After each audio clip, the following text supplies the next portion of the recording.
So you want to own a real estate business. Land that only goes up. Tenants who pay you every month forever. A portfolio you can hand down for generations. Real estate has created more billionaires than almost any other industry on earth.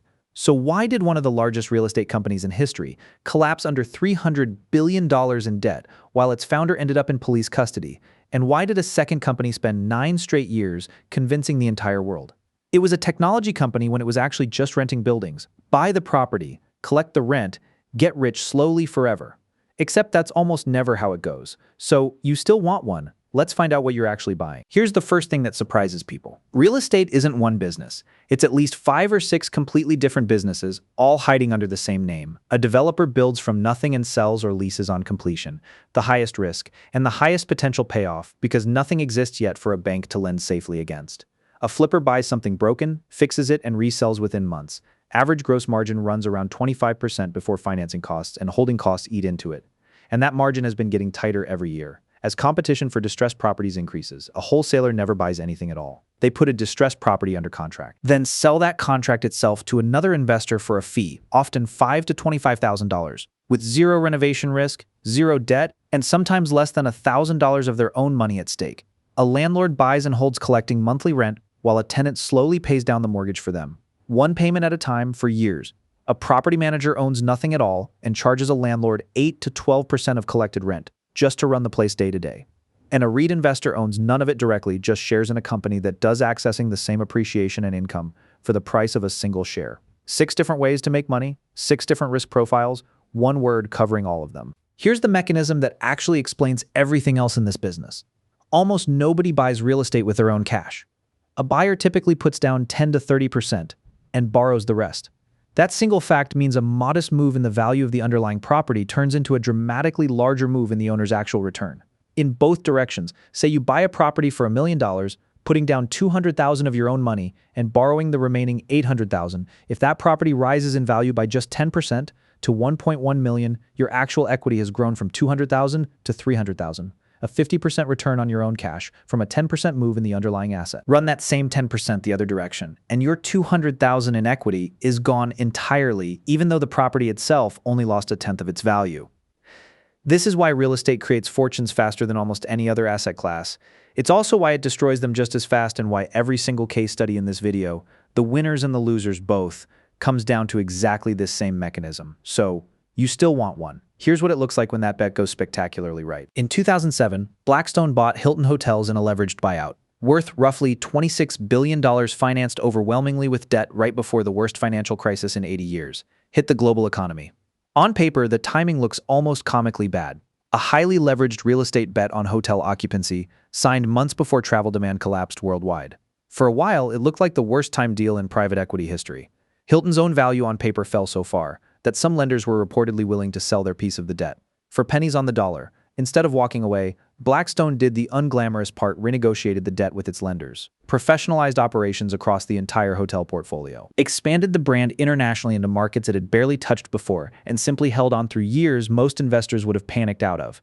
When Hilton returned to public markets years later, the deal became one of the most profitable private equity transactions ever completed, reportedly generating billions of dollars in profit for Blackstone and its investors on that original leveraged bet. Same mechanism, massive leverage on a real estate-heavy business. This time, the person holding the debt had the patience and the balance sheet to survive the downturn, instead of being buried by it. So you still want one. Here's the version of this story where the leverage wins instead. For 9 years, one company insisted loudly that it wasn't actually in the real estate business at all. Founded in 2010 by Adam Neumann and Miguel McKelvey, WeWork's real mechanism was simple underneath all the branding about community and culture. Sign a wholesale lease on office space 10 to 15 years long, at one rate, then sublease desks and offices to freelancers and companies on much shorter terms, month to month in many cases. By 2019, that model had scaled to over 20 million square feet across more than 500 locations worldwide, and investors valued the company at $47 billion, pricing it like a software company instead of what it actually was, a landlord running a spread between 2 mismatched lease terms. Here's the structural flaw nobody wanted to say out loud. While the growth story was working, a fixed decade-plus liability, financed against tenants who could leave with 30 days' notice. In a rising market, that gap prints money. The moment demand turns down, it becomes a trap with no exit, because the building's owner still expects 15 years of rent, regardless of how many of your members just canceled their memberships. COVID was the real-world test. Members simply stopped renewing short-term agreements. WeWork remained on the hook for the full long-term rent, regardless. And in April of 2020, it skipped some of its own rent payments outright, with knock-on effects for investors holding mortgage-backed securities tied to those very buildings. Some landlords who had specifically signed with WeWork because its commitments looked so attractive were left scrambling to release enormous blocks of empty space. WeWork filed for bankruptcy in November of 2023. One honest summary of the whole affair.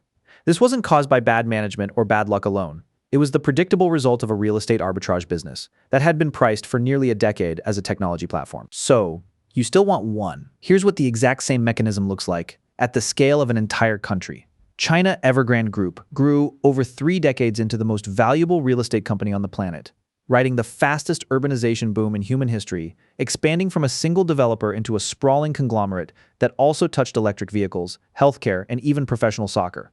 By the time it collapsed, Evergrande carried liabilities of roughly $300 billion, close to 2% of China's entire GDP, on a single company's balance sheet. In 2020, Beijing tightened lending rules for property developers, specifically to cool this kind of borrowing, cut off from fresh debt to keep paying old debt. Evergrande defaulted in December of 2021. A Hong Kong court ordered full liquidation in January of 2024 after years of failed restructuring talks with creditors. The company's founder, once one of the richest men in Asia, was placed under police control. And in a detail that should make you question every number in this entire story, Evergrande's own auditor, PwC, was fined $62 million by Chinese regulators in 2024, and then a further $166 million by Hong Kong authorities in 2026. Specifically for having overstated Evergrande's revenue for years before anyone outside the company knew there was a problem. More than 50 other Chinese developers have defaulted since. Property once made up roughly a third of China's entire economy. Ordinary families who paid in advance for apartments that were never finished lost their savings, and entire half-built developments, sometimes whole blocks of towers with no residents at all, became known internationally as China's ghost cities. By late 2025, Evergrande's dollar bonds were trading at roughly 1.5 cents on the dollar. Blackstone's leverage bought a hotel chain and became one of the best trades in private equity history. Evergrande's leverage bought half of urban China and became the largest real estate collapse in modern history. Same tool. Completely different ending depending entirely on who was holding it and for how long. So you still want one. Here's why this isn't just a history lesson. It's happening again right now. As of January 2026, the delinquency rate on office loans packaged into commercial mortgage-backed securities hit 12.34%. An all-time high, worse than the peak of the 2008 financial crisis by 1.5 points. National office vacancy sits above 20%, and it isn't a temporary dip, it's the structural result of hybrid work, permanently reducing how much office space companies actually need. Roughly $875 billion in commercial real estate loans come due this year alone, at a moment when refinancing on the old low-rate terms is often simply not available anymore. For years, lenders handled this with a strategy nicknamed extend and pretend, roll the loan forward. Wait for the market to recover, avoid recognizing the loss. 2 named towers show how that's ending. Worldwide Plaza carrying a $940 million loan, and One New York Plaza carrying $835 million both moved into default in the same few weeks in early 2026, both too large for anyone to quietly extend and forget about. Foreclosure filings rose 14% in 2025. Distressed commercial real estate volume hit $126 billion in a single quarter, up 18% from the year before. So after everything you now know, you still want one. Let's say your own real estate business gets everything right. You buy below replacement cost in a market with real durable tenant demand. Finance conservatively enough that a downturn doesn't threaten your ability to make payments. Your cash flow covers your debt with real room to spare. You hold for a decade or more, refinancing opportunistically rather than out of desperation, letting rent growth and mortgage paydown do the compounding for you. That's a genuinely extraordinary way to build wealth. Patient leverage on a real asset held by someone who never has to sell at the wrong moment. Here's the version that happens more often instead. You bought at the top of a cycle, financed aggressively because rates were low and everyone else was doing the same thing. Rates rise. Your loan comes up for refinancing at a rate double what you underwrote.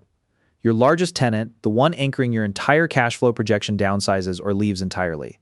The bank that once rolled your loan forward without asking questions is no longer willing to, because now they're the ones facing pressure from their own regulators.